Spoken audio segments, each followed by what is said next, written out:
Hello hi welcome to mom and Sons kitchen. ఎలా ఉన్నారు అందరూ? టుడే పిల్లలందరికీ ఎంతో ఇష్టమైన పన్నీర్ చీజ్ శాండ్విచ్ని రెడీ చేయబోతున్నానండి.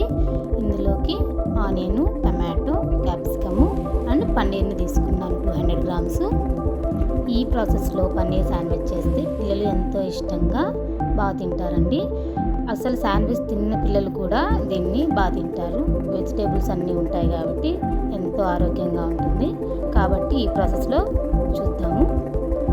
ముందుగా వెజిటేబుల్స్ని, పన్నీర్ని, క్యాప్సికమ్ని అండ్ టమాటోని, ఆనియన్ని చిన్నగా అసలు నోటికి తగిలినట్టుగా చిన్నగా పిల్లలకి అసలు కనపడకుండా అలా అయినా కట్ చేసుకోవచ్చు, లేదా ఇష్టంగా తినే వాళ్ళకి కొంచెం పెద్దగా అయినా కట్ చేసుకోవచ్చు. మీకు ఎలా కావాలంటే అలా కట్ చేసుకోండి. నేనైతే మీడియంగా కట్ చేస్తున్నాను.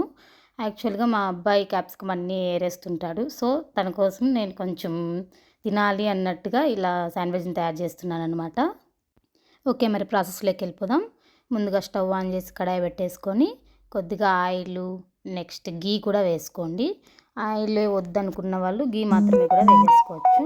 అందులోకి తర్వాత ఆనియన్స్ వేసుకొని కొంచెం గోల్డెన్ బ్రౌనిష్ కలర్గా వచ్చే వరకు వేయించుకొని తర్వాత క్యాప్సికమ్ వేసి అవి కూడా కొద్దిగా మెత్తబడాలి.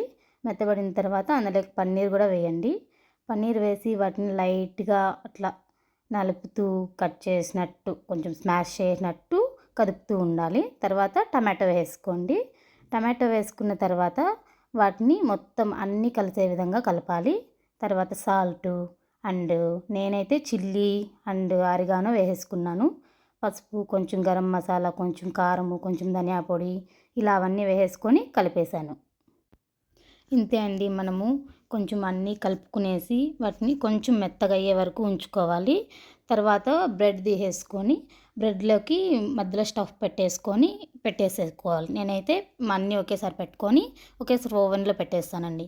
ఓవెన్లో చేయకుండా ప్యాన్లో చేసేవాళ్ళు కొంచెం అటు ఇటు కాల్చుకుంటే అయిపోతుంది. కొంచెం కవర్ చేసుకుంటూ కాల్చుకుంటూ ఉంటే అయిపోతుంది.